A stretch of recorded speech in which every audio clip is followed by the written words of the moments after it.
And joining me now for a closer look at what's playing itself out in that market scene is Cremen from Adviceworx. Caroline, always a pleasure. Good afternoon. Hi, good afternoon.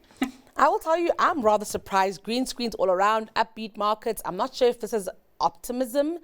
Here at home, we have coal miners doing super well. What's driving this performance this afternoon? Well, I think it's not huge volumes, so there's that. And I think people are just kind of taking a breather ahead of what could be potentially a little bit disruptive this evening. Of course, we're all watching the Fed today. We're all Fed watchers, even if you weren't a Fed watcher, you're a Fed watcher today.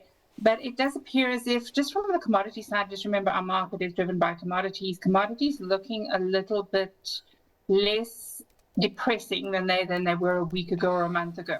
So that, I think that certainly does, when you do start to see a bit of green on your screen in that regard, in just as South African investors, you kind of tend to be relatively happy across the board.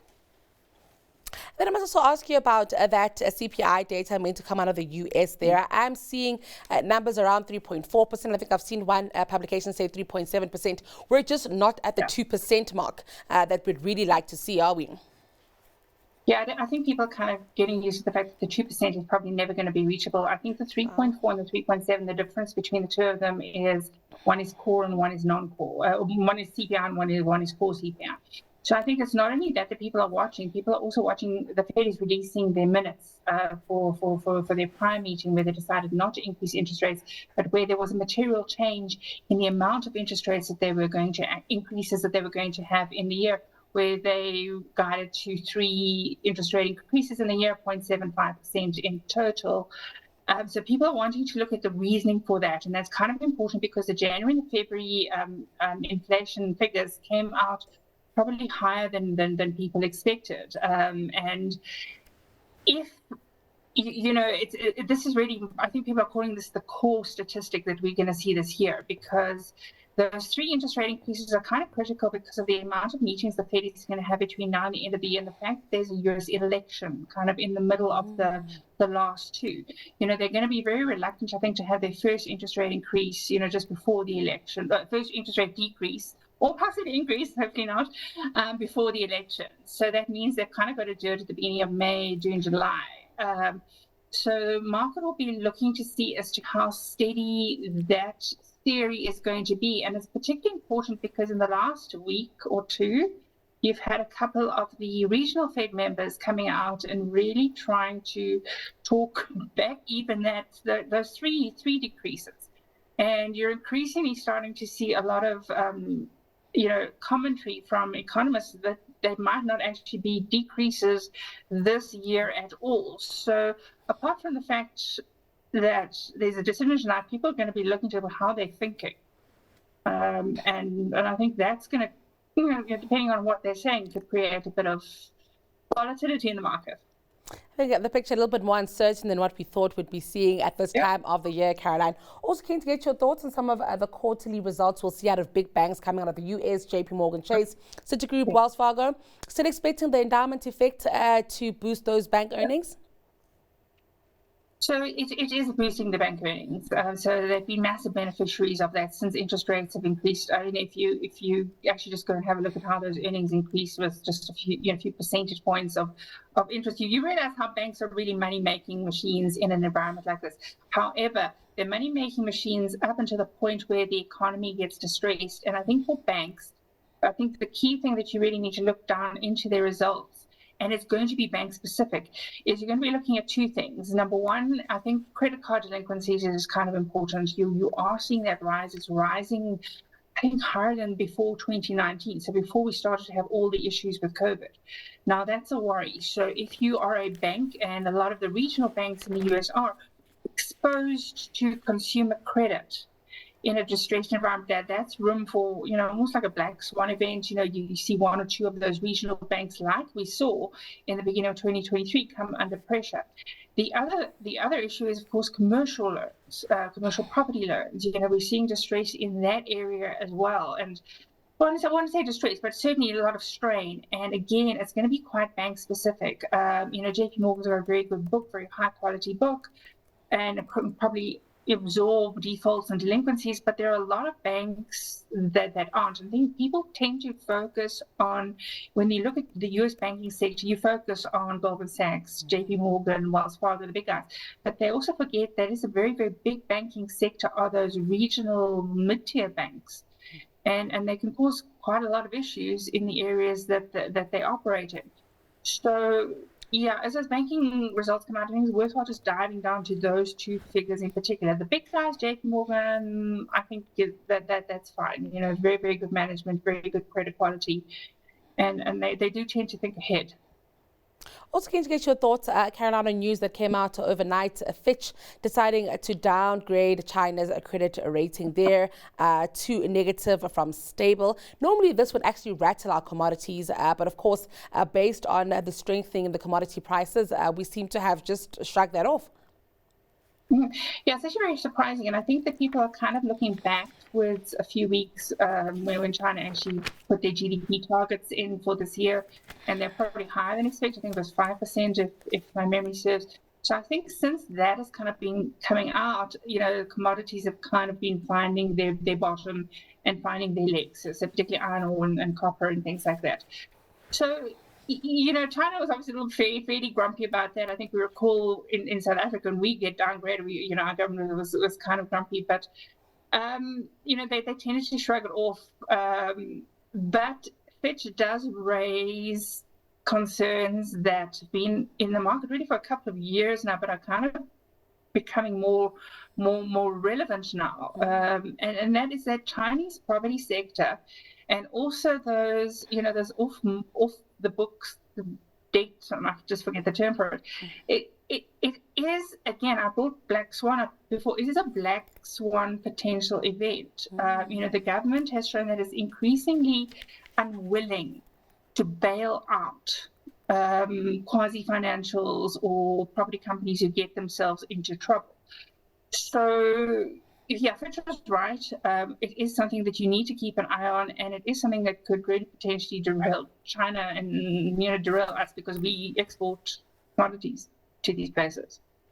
Certainly lots of risk still in the market. Karen, I'm keen to get your stock pick, but before we do that, I'd like us to reflect on counters that have found favor with your industry peers. My stock pick for today is an interesting one. It is Rocket Pharmaceuticals. Rocket Pharmaceuticals is a company that focus on developing gene therapies for rare diseases.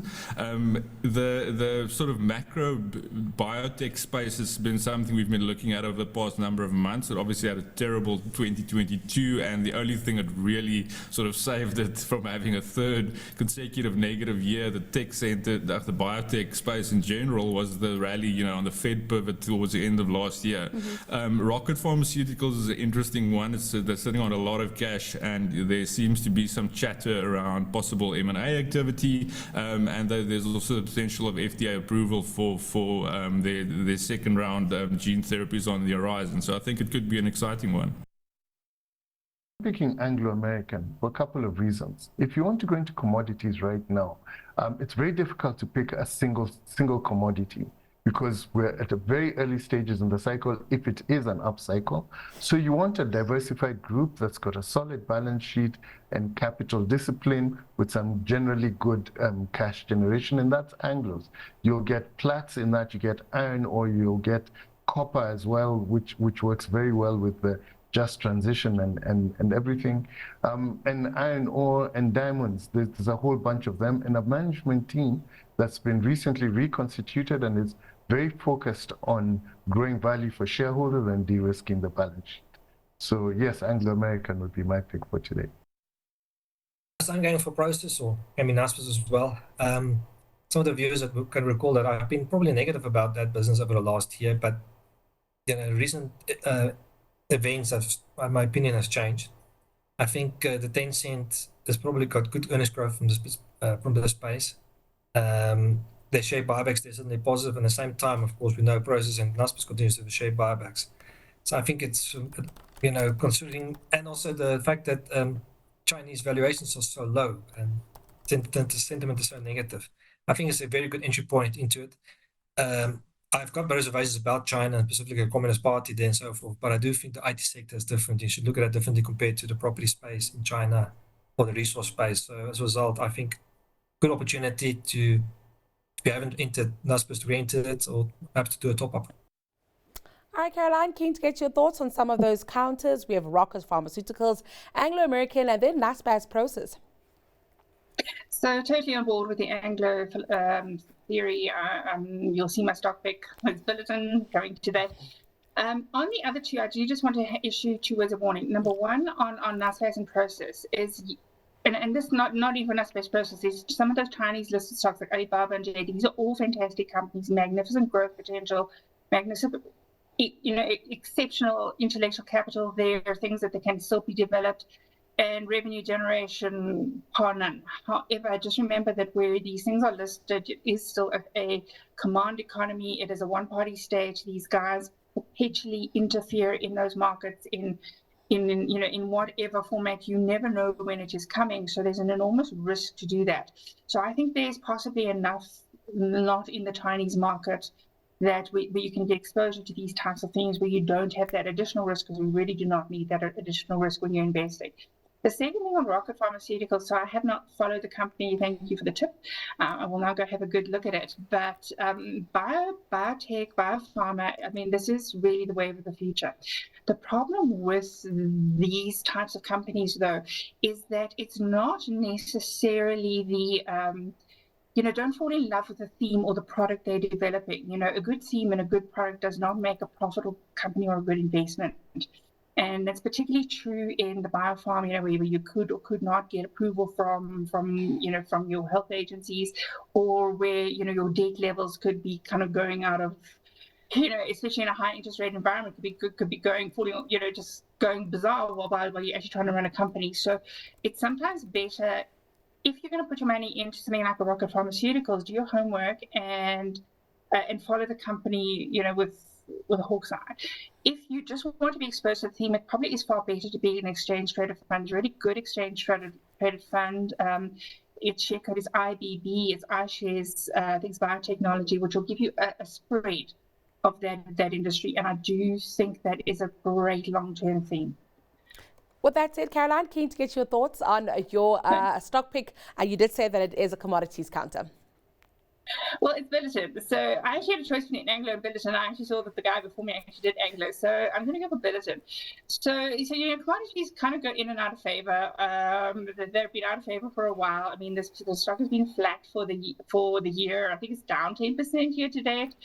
But it's coming back into fashion, as we see. And here's the thing about commodities, especially commodities like iron ore and copper, we need them. So irrespective of whether the company is out of favor or not. Big mining companies are not really investing in new capacity. So we're going to need more of these commodities in the future, especially if this whole AI theme plays out. Now, you've probably already got all of those AI stocks. So you start, and their prices are very, very high. So you need to start to look downstream as to the types of things that are actually going to facilitate the growth of this theme. And copper certainly is one of them.